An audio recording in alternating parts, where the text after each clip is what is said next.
Hey, BA here. How we doing? It's like 100 degrees out here, literally. We're in the middle of somewhere, Kansas. Wait, no, we're in Nebraska. We were in Kansas.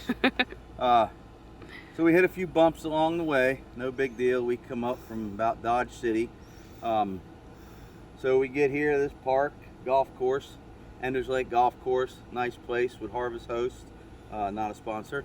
So we pull in here and we have two Dometic fridges inside, side by side. And we get here and one's working and the other one has no power whatsoever. Okay, so here we go.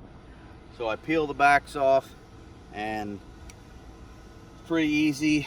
We've replaced this one before, so I'm like, oh no, something went wrong again.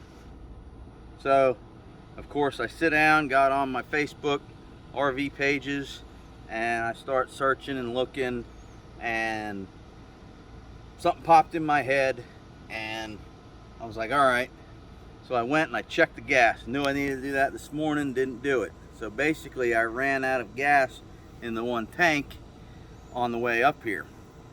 This fridge continued working, so I went, switched the gas over, and I'm like, all right, I'll give it a minute to go through, and I'm like, all right, what's next?